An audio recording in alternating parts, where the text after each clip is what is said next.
வாழ்க வையகம், வாழ்க வளமுடன். வனம் ஃபவுண்டேஷன் உடைய அறங்காவலர் அனைவருக்கும் சொற்பொழிவு எதுக்கு என்னை அழைத்தமைக்கு மிகவும் நன்றி தெரிவித்துக் கொள்கிறேன்.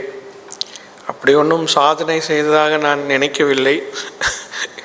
நான் உண்மையிலே ஒரு கிச்சன் ஒரு 2000 பேர்த்துக்கு பண்ணலான்னு ஐடியா பண்ணப்போ அப்பா நீங்கள் போய் சுந்தரராஜ் அண்ணா பண்ணிகிட்ருக்கார் பார்த்துட்டு வான்னு சொன்னாங்க. நான் பார்க்க வந்தேன். அப்போ ஒரு அன்பு கட்டளையாக இந்த மாதம் எங்களுடைய கூட்டத்துக்கு நீங்கள் அவசியம் வந்தாக வேண்டும் என்று சொன்னார்கள். அவருடைய அன்புக்கு கட்டுப்பட்டு 12வது படித்தப்போ வெட்டினரி படிக்க மாட்டேன்னு சொல்லிட்டாரு. நான் தொழிலே இதுதான் பண்ணுறேன், நீயாவது படியப்பா அப்படின்னு சொன்னார். சரி, அப்பா சொன்னால் கரெக்டாக தானே இருக்கும் அப்படின்னு சொல்லி எனக்கும் சயின்ஸில் இன்ட்ரெஸ்ட் இருந்துச்சு. அப்போ நான் வெட்டினரி படித்தேன். பையன் படிச்சுட்டான், நான் அடுத்தது என்ன பண்ணுன்னு கேட்டார். அவர் இப்போவே எப்படி ஒர்க்குக்கு வருது, அவர் அமெரிக்கா போகணும், நம்ம துறையில் லீடிங் ரிசர்ச் எல்லாம் அமெரிக்காவில் தான் இருக்குது. உடனே அவருடைய ஃப்ரெண்டுக்கெல்லாம் ஃபோன் போட்டார். இந்த மாதிரி என்னோடய ஃப்ரெண்டு சன் வருவார், அவருக்கு ஏற்பாடெல்லாம் பண்ணி கொடுங்க அப்படின்னு. சரி, அதுவும் பெரியவங்க சொல்கிறாங்க, அப்புறம் அமெரிக்கா போனால் தான் கரெக்டாக இருக்கும்னு சொல்லி அப்போது அவங்களுடைய பேச்சு கட்டுப்பட்டு வெளிநாடு போனேன். 2 ஆண்டுகள் படித்து முடித்துவிட்டு எனக்கு அங்கே கொஞ்சம் அமெரிக்க வாழ்க்கை முறை பிடித்திருந்தது. ஏன்னா சனி ஞாயிறு கம்ப்ளீட்டாக லீவு. இங்கே மாதிரி ஒர்க்கு பளு அதிகம் கிடையாது. திங்கள் டு வெள்ளி வரைக்கும் தான் வேலை. அப்போ நான் அப்பாவுக்கு ஃபோன் பண்ணி இந்த மாதிரி எனக்கு இங்கே ரொம்ப பிடிச்சிருக்கு, நான் இங்கேயே இருக்கேன் அப்படின்னு சொல்லி கேட்டேன். அதுக்காக நான் இவ்வளோ தொழில் பண்ணி வச்சுருக்கேன், நீ முதல்ல அடுத்த ஃப்ளைட்டில் பிடிச்சி ஊருக்கு வான்னு சொல்லிட்டாரு. அப்புறம் ஊருக்கு வந்தப்போ திருப்பியும் ஒருத்தர் இல்லை, ஹாலண்டில் இது இன்னொரு கோர்ஸ் இருக்குது, ஃபீட் மில்லிங் டெக்னாலஜி, அங்கே போய் படிக்கணும். அப்போது அதுவும் போய் படிப்போம். ஐரோப்பியாவுடைய அவங்க கல்ச்சரும் எனக்கு பார்க்குறதுக்கு கொஞ்சம் அமெரிக்காவோட வித்தியாசமான கல்ச்சர். அங்கே ஒரு அனுபவம் கிடைத்தது.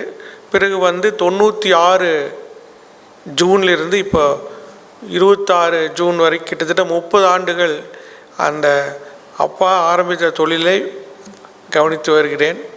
எங்கள் நிறுவனம் போன ஆண்டு கிட்டத்தட்ட ஒரு 4200-300 கோடி வியாபாரம், ஒரு 5000 பேர் வேலை செய்கிறாங்க. ஆக இப்போது அனுபவத்தை பகிர்ந்து கொள்ள வேண்டுமென்றால் என்னோடய அனுபவம் எல்லாம் இந்த 30 ஆண்டு காலம் தொழில் வாழ்க்கை தான். அப்பா கூட இருந்ததுனாலையும் நிறையா சாதுக்களை சந்திக்க ஒரு வாய்ப்பு ஏற்பட்டது.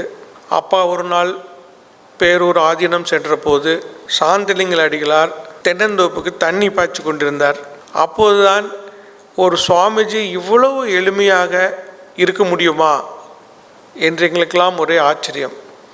அவர் இந்த வனம் ஐடியா கொடுத்து அதை இவ்வளோ தூரம் சுந்தரராஜ் அண்ணாவும் 1200 அறங்காவலரும் 10-11 ஆண்டுகள் சிரமப்பட்டு இவ்வளோ தூரம் வளர்த்திருப்பது என்பது உண்மையாலுமே மனம் நெகிழ்ச்சி உண்டாகிறது. நான் கற்றுக்கொண்ட சில விஷயங்கள் பெரிய பெரிய மகான்களிடம் கேட்ட 1-2 வார்த்தைகள் தான். எனக்கு மிகவும் பிடித்தவர் சுவாமி சச்சிதானந்தா. அவருடைய ஊரில் அப்பா ஒரு ஆசிரமம் வைத்திருக்கிறார், அங்கே வந்திருந்தார். அப்போது சில கருத்துக்களை சொன்னார். அவருடைய பேச்சுக்கள் எனக்கு மிகவும், அவருடைய புக்கெல்லாம் வாங்கி படித்து பார்த்தேன். அப்போது ஒரு இளைஞனாக இருக்கும்போது நம் வாழ்க்கை எவ்வாறு வாழ வேண்டும் என்று யோசித்த போது, ஆக்கப்பூர்வமான வழியில் நீங்கள் எதை செய்தாலும் உங்கள் வாழ்க்கை மேன்மையடையும். யூஸ்ஃபுல் ப்ரொடக்டிவ் லைஃப், மற்றவர்களுக்கு பிரயோஜனம் தரும்படி உங்கள் வாழ்க்கையை அமைத்து கொண்டால் உங்களுக்கு வெற்றியே. அப்போது நம் வேலை நேரத்தில் நம் வேலையில் கவனம் செலுத்த வேண்டும். உலகத்தில் நடந்தாலும் ஒரு நிமிஷம் கூட அவர் கிளாஸ் மிஸ் பண்ண மாட்டார். ஒரு நாள் அவர் வீட்டில் திருட்டு போயிடுச்சு. எங்களுக்கு ரொம்ப சந்தோஷம். இன்றைக்கி அவர் கண்டிப்பாக வரமாட்டார், அவர் போலீஸ் ஸ்டேஷன் கம்ப்ளைண்ட் கொடுக்கறதுல பிஸியாக இருப்பார் அப்படின்னு நினச்சோம். கரெக்டாக வந்துட்டார். அப்போது எங்களுக்கெல்லாம் ஆச்சரியம், என்ன சார் உங்கள் வீட்டில் திருட்டு போயிடுச்சு, நீங்கள் வேலைக்கு வந்திருக்கீங்களே அப்படின்னு கேட்டப்போ அவர் சிரித்து கொண்டே ஒரே ஒரு வார்த்தை தான் சொன்னார். ஒன்றும் இல்லைடா, சொல்லாமல் எடுத்துகிட்டு போயிட்டேன், அவ்வளோதான். எனக்கு கடவுள் கொடுத்த வேலை இது. இந்த வேலையை நான் செய்யலைன்னா என் ரூஃப் இடிஞ்சு என் தலைமையில் விழுந்துடும். அது அப்படி நான் நம்புகிறேன். அது சாயங்காலம் போய் பார்த்துக்குவேன் திருட்டு போனதுக்கு என்ன பண்ணுமோ. அப்போது அவர் அவருடைய வேலையில் எவ்வளோ தூரம் அவர் வேலையை கடவுள் கொடுத்த வேலையை சரியாக செய்யாவிட்டால் ரூஃப் தலை மேலே விழுந்துரும்னு நம்புகிறார். அப்போ அவரிடம் இருந்து அந்த அர்ப்பணிப்புறவோடு எப்படி வேலை செய்வது, வேலைகள் லாபம் நஷ்டம் வேறு, வெற்றி தோல்வி வேறு. ஆனால் வேலையை எந்த மனப்பான்மையுடன் செய்ய வேண்டும் என்பதை கற்றுக்கொண்டேன். அடுத்ததாக அதிகம் கற்றுக்கொண்டது நமது சுவாமிஜி வேதாத்ரி மகரிஷி அவர்களுடைய கோட்பாடுகள். ஊக்கமுடன் உழை, ஆக்கத்துறையில் அழிவை சேர்த்து உயர்வு நிச்சயம் என்று சொன்னார். உனக்கும் நல்லதாய் ஊருக்கும் நல்லதாய் நினைப்பதும் செய்வதும் நித்திய கடன் என்று சொன்னார். ஆகவே இவ்வாறு சின்ன சின்ன துணுக்குகள் பெரிய மகான்களிடமிருந்து டிவைன் லைஃப் சொசைட்டி தெய்வீக வாழ்க்கை சங்கமத்தின் தலைவர் சுவாமி சித்தானந்தா அவர்களை நான் சந்திக்க நேரிட்டது. உலகமெங்கும் இருக்கும் சிவானந்தா டிவைன் லைஃப் சொசைட்டி எவ்வளோ பரபரப்பாக இருப்பார் என்றால், நாங்கள் அவரை ட்ரெயினில் ஒரு ஊருக்கு பிரயாணமாக செய்து கொண்டிருந்தார். அம்மா அவருக்கு சாப்பாடு செய்து சுவாமிஜிக்கு பிடித்த சாப்பாடு நாங்கள் போய் பரிமாறணும். அவர் எந்த ஒரு இதுவும் இல்லாமல் ரொம்ப நேரம் நின்றுது ட்ரெயின். அப்போது அவர் வெளியில் பெஞ்சில் உட்கார்ந்து அந்த இதை பொறுமையாக சாப்பிட்டு நிலம் விசாரிச்சுட்டு எந்த விதமான ஒரு ஆர்ப்பாட்டமும் இல்லை. அப்போது எளிமை என்றால் என்ன, அத்தனை ஊரில் நடக்கும் டிவைன் லைஃப் சொசைட்டினுடைய பிரசிடெண்ட் எவ்வளவோ நூல்கள் எழுதியிருக்கிறார். ஆனால் ஒருவரை சந்திக்கும் போது எந்த விதமான ஒரு படபடப்போ அல்லது ஒரு அவசரமோ காட்டாமல் எவ்வளோ அமைதியாக இருந்தார் என்பதை நாம் ஏதோ சிறு செய்தால் கூட யாரோ வந்துட்டார், ரொம்ப பிஸியாக இருக்கிற மாதிரி, நம்ம வேலையில் அவர் இடைஞ்சல் செய்கிறார் என்கிற மாதிரி எல்லாம் நாம் தவறாக ஆனால் இவ்வளோ பெரிய பொறுப்பில் இருப்ப ஒருத்தர் எப்படி இவ்வளோ சாந்தமாகவும் அமைதியாகவும் செயல்படுகிறார், அதை அவரிடம் கற்றுக்கொண்டேன். சுவாமி சச்சிதானந்தா அதே மாதிரி தான்.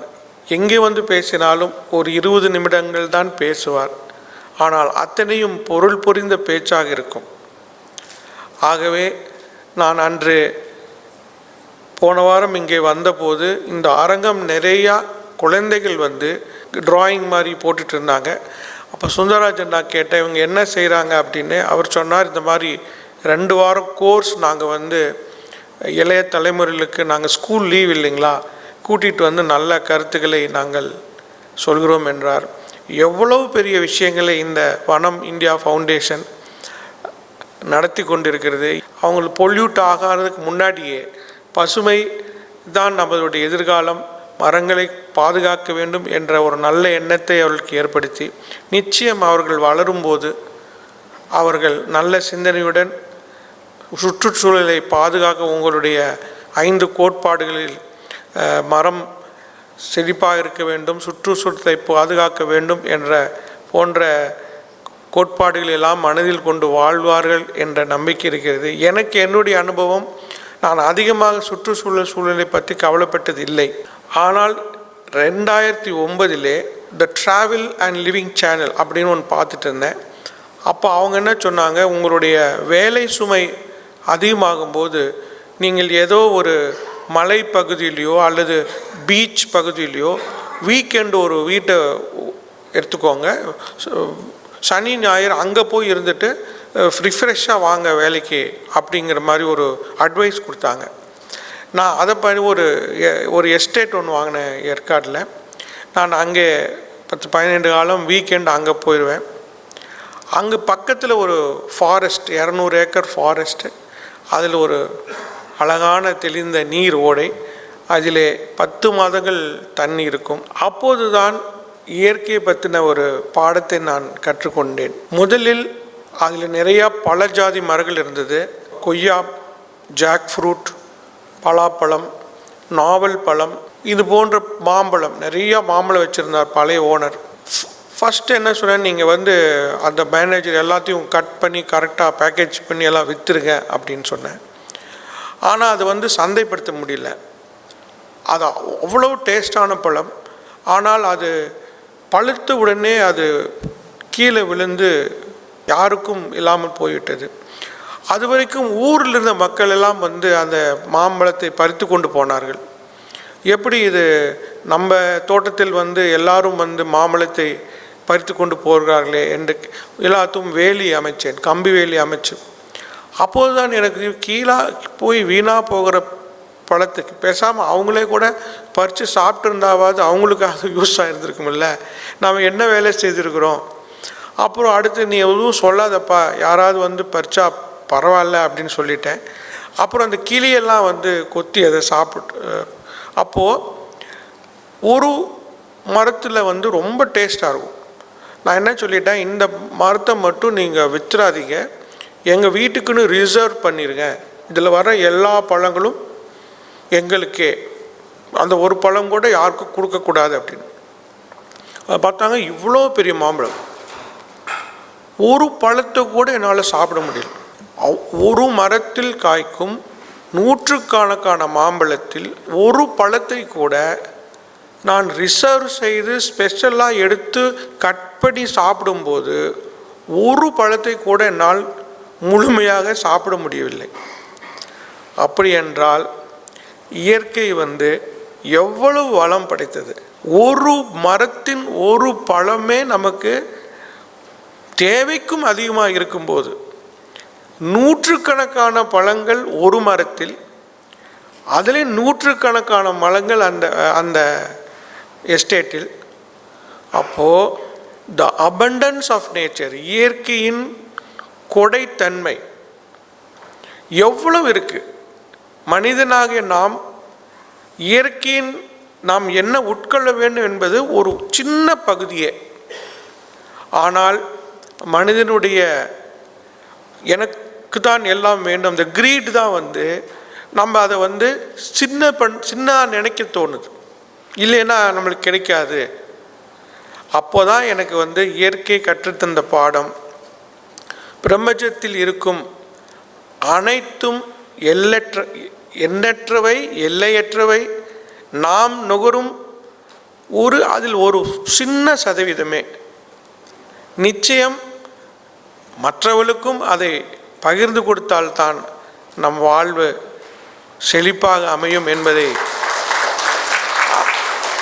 அந்த ஒரு பழத்திலிருந்து தான் நான் கற்றுக்கொண்டேன். நிறைய முதலாளிகள் அவர்கள் எல்லோரும் அவருடைய வாழ்க்கை அப்படியே இந்த பயணமாக இருந்ததில்லை. ரொம்ப கஷ்டப்பட்டு தான், எவ்வளவோ கஷ்டத்தை சந்தித்து தான் தொழிலை நடத்தி கொண்டு இருக்கிறார்கள். எங்களுக்கும் நிறையா சோதனை காலம் வந்தது. ஆனால் ஒவ்வொன்றாக கடவுளின் கருணையால் ஒவ்வொன்றாக எங்களால் அதை மீண்டு வர முடிந்தது. அதற்கு ஒரே காரணம் நல்ல எண்ணம் தான்.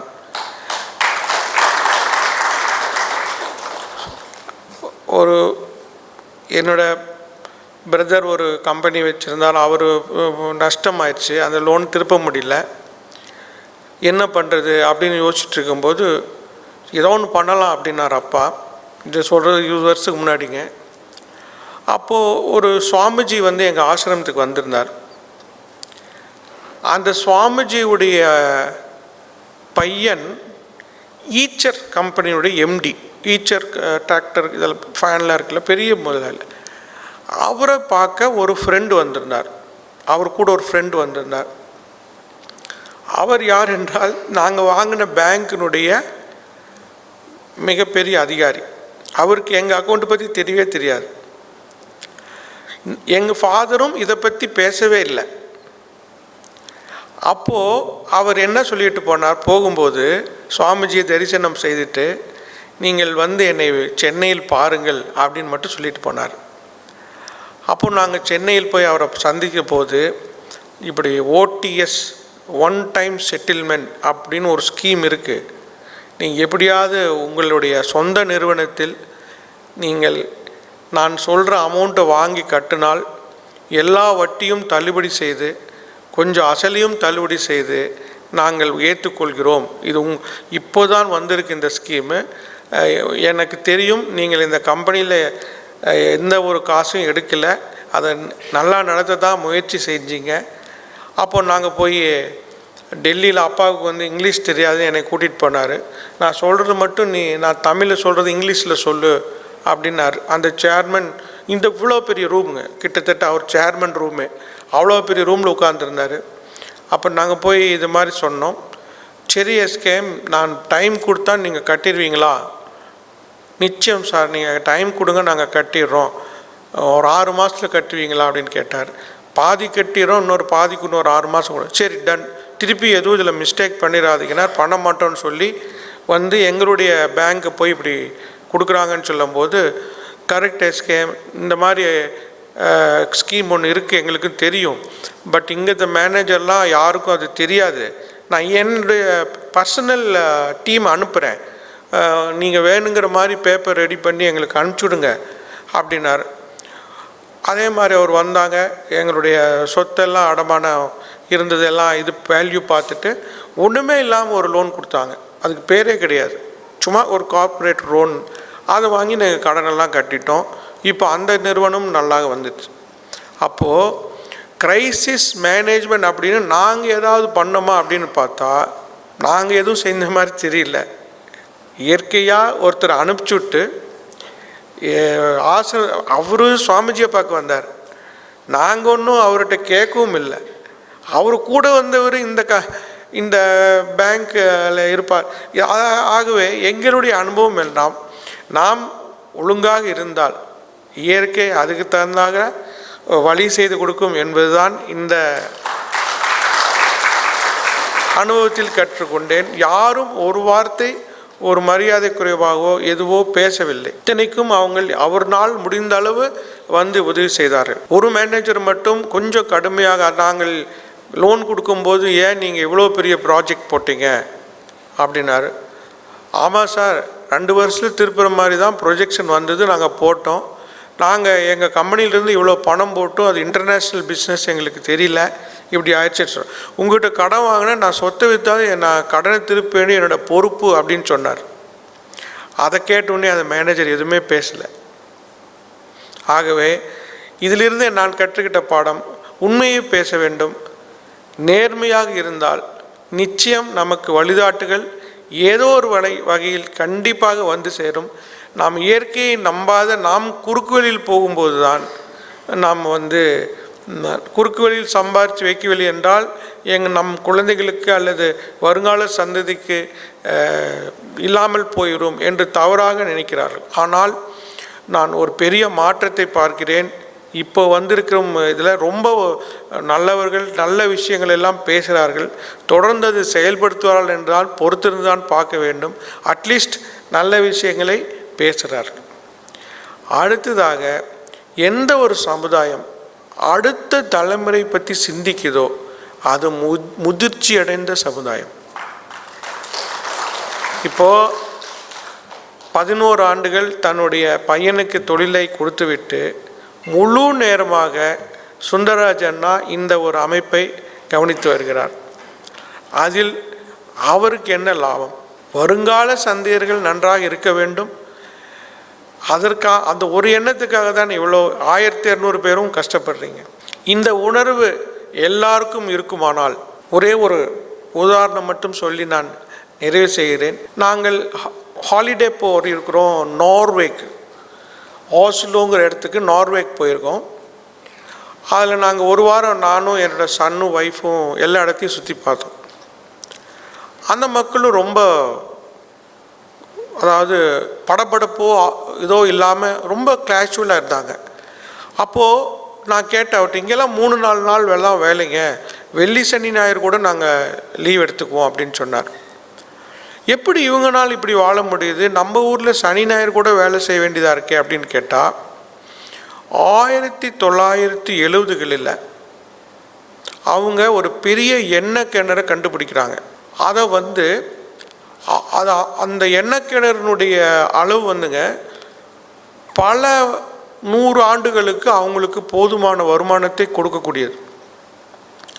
அப்போ அவங்க மீட் பண்ணி ஒரு முடிவு எடுக்கிறாங்க. இந்த எண்ணெய் கிணறு நமக்கு மட்டும் சொந்தம் அல்ல, நம்மளுடைய எதிர்கால சந்ததிக்கும் சொந்தமானது. அதனால் இதை நாம் இது விற்று வர பணத்தை தொடக்கூடாது, வருங்கால சந்ததியிற்கு விட்டு வைக்க வேண்டும் என்று முடிவெடுக்கிறார்கள்.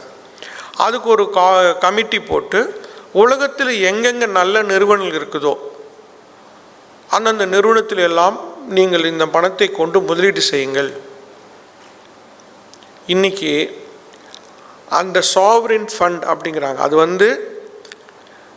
மைக்ரோசாஃப்ட், உலகத்தில் உள்ள பெரிய கம்பெனி எல்லாம் உங்களுக்கு பங்கு இருக்குது. 2 ட்ரில்லியன் நம்மளுடைய நாட்டினுடைய மொத்த உற்பத்தியில் பாதி அளவு அவங்களுடைய சொத்து இருக்குது. அந்த சாவரின் ஃபண்டுங்க $2 ட்ரில்லியன், நம்மளுடைய ஜிடிபியே $4 ட்ரில்லியன். வெறுமனே ஆஸ்லோ நார்வே குடிமகன்கள் இந்த ஒரு முடிவு, இந்த இயற்கை வளம் அடுத்த சமுதாயத்துக்கும் அடுத்த தலைமுறைக்கும் சேர்ந்தது என்ற ஒரு முடிவு இன்று அவர்களை வல்லரசாக ஆக்கியுள்ளது. எண்ணம் இது கண்டிப்பாக நிச்சயம் அது நம்ம நாட்டிலே நடக்கும்.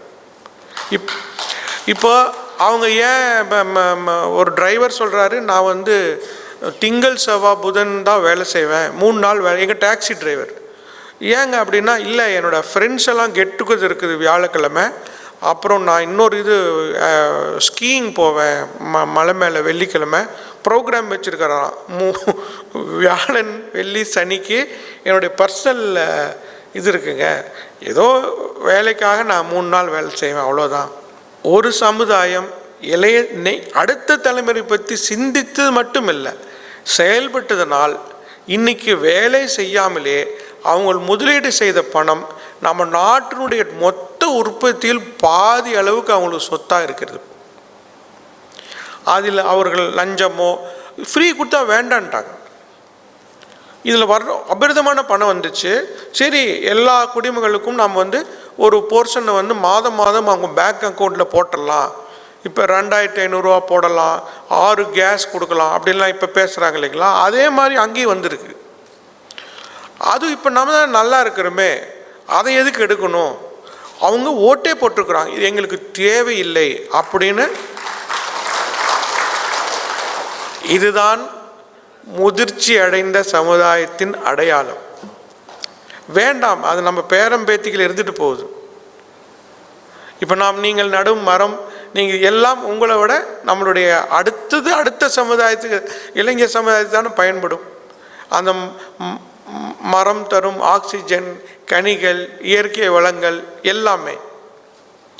ஆகவே நாம் பல முதிர்ச்சி அடைந்த சமுதாயத்திலிருந்து கற்றுக்கொண்டு அதை இங்கே பார்க்கும்போது அதை அதை செயலாக்கம் கொடுத்திருக்கிறீர்கள்.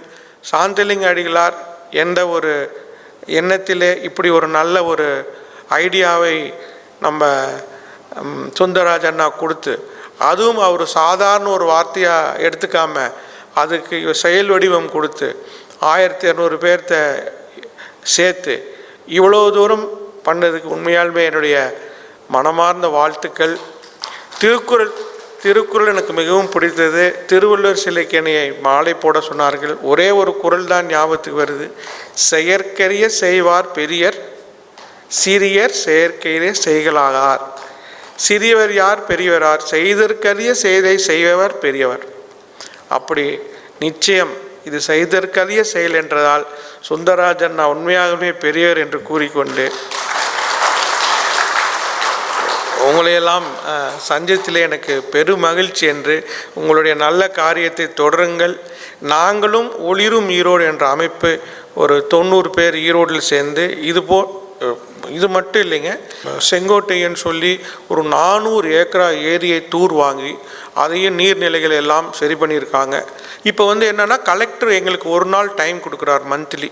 ஈரோடு கலெக்டர் எங்களுக்கு ஒரு நாள் 1-1.5 மணி நேரம் டைம் ஒதுக்குறார். நாங்கள் ஒளிரும் ஈரோட்டில் போய் என்னென்ன எங்களுடைய அது அரசாங்கம் உதவி இல்லாமல் நாம் செய்ய முடியாது. இப்போ என்ன ப்ராஜெக்ட் போயிட்டுருக்குன்னா, Erode is rated as the second dirtiest city in India. குப்பைகள் அதிக நகரத்தில் ஈரோடு 2வது. அப்போது இதை தூய்மையான நகரமாக ஆக்குவது எப்படி கேட்கும்போது, கிளீனஸ்ட் சிட்டி இண்டூர் தான் இந்தியாவிலேயே கிளீனஸ்ட் சிட்டி.